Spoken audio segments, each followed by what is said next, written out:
आपने कितना पैसा कमा लिया, आप ये तो विचार करो इस पैसे में से मैं क्या तो लेके जाऊंगा और ये वर्तमान में जो है इसका मैं क्या भोग कर पाऊंगा, और मैं जिनके लिए छोड़ के जाऊंगा उनका तो मेरे से कोई लेना ही देना नहीं है। बोलो, ये सब मोह की महिमा है। टोडामल जी साहब ने लिखा मोह की महिमा लिखा है। तो देखो भाई, पहले नंबर पर तो मेरा प्रयोजन क्या है इसको समझो, वस्तु स्वरूप क्या है इसको नहीं। पहले अपने प्रयोजन को नक्की करो कि मेरा प्रयोजन क्या है। भाई मेरे को कैसे जीना है आप नक्की करो, निश्चित करो। आपको तड़प तड़प के मरना है, ये समझ में आया?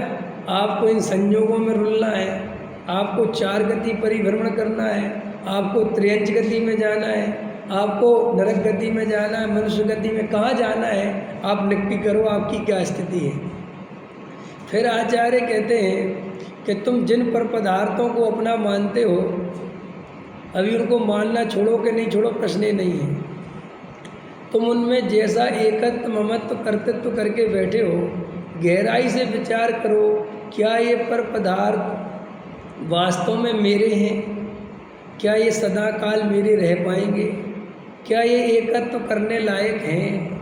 क्या ये मोह करने लायक हैं? क्या इनमें मुझे मोह करना चाहिए? क्या ये सदा काल मेरे साथ रहेंगे?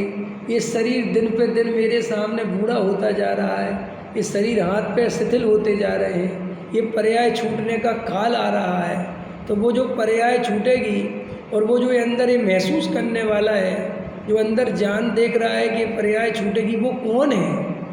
वो कौन है जो अंदर जागृत होके सब देख रहा है? वो तो मूर्छित नहीं होता, मूर्छित होता है। बोलो, आप मास्टर जी आप 78 साल के हो गए, 77 साल के हो गए, तो शरीर बूढ़ा हो गया। सही बात बताओ, आपका आत्मा बूढ़ा हुआ क्या?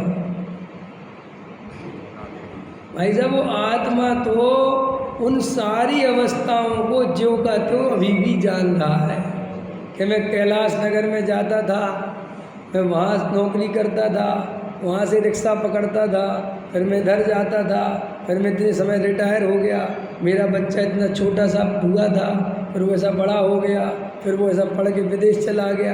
ये सब आपके ज्ञान में है।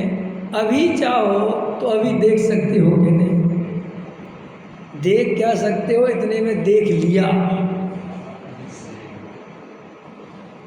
आप समझ गए?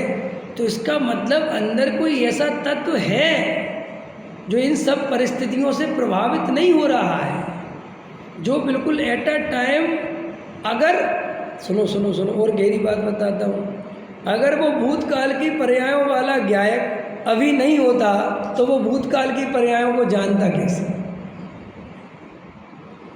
माने वो भूतकाल की पर्यायों को भी पी के बैठ गया, वर्तमान की पर्यायों को पी के बैठा है, और भविष्य में जो आने वाला है उसकी भी उसे खबर है कि क्या आने वाला, मैंने उसको भी पी के बैठा है। तो सर्वज्ञ स्वभावी आत्मा हम सब हैं कि नहीं? है कि नहीं? तो भाई साहब, जो पर्यायें जा रही हैं, जो पर्यायें आ रही हैं और जो बहुत काल पहले चली गई, उन सबको एक साक्षी भाव से देखने वाला ज्ञाता दृष्टा तत्व कौन है? ये कौन सी चीज़ है जो सबको जान रहा है? वो मैं स्वयं भगवान,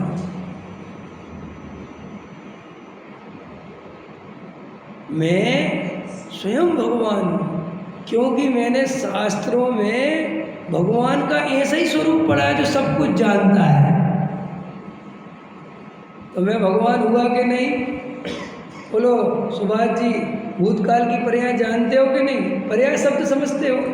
पर्याय माने अवस्थाएं, जो पूर्व में अवस्थाएं हो गई ना आपकी, तो आप गांव से आ गए इधर छोटी उम्र में, फिर स्कूल में पढ़े हो गए, तो वे सब अवस्थाएं आपके ज्ञान में झलक रही कि नहीं झलक रही? आप कौन सी स्कूल में पढ़ते थे? आपसे पूछूंगा मैं, तो आप जवाब दे पाओगे कि नहीं? क्या सा? और आपके कितने दोस्त थे? जवाब दे पाओगे कि नहीं? और उनके कैसे चेहरे थे? वो जवाब दे पाओगे कि नहीं? हाँ दे पाऊंगा। तो बेअवस्थाएं तो बची नहीं, अब तो कुछ बचा ही नहीं। तो फिर ऐसी कौन सी अंदर ताकत है कि जो चीज़ बची नहीं वो उसको भी जान रहा है? वो जो ताकत है ना वो ही परमात्मा है। अब बताओ, ऐसे परमात्म तत्व को पी के बैठे हो, ऐसी शक्ति सामर्थ्य लेके बैठे हो, फिर भी सड़े गले शरीर को अपना मानते हो, तो ये मिथ्यात्व की क्या स्थिति है।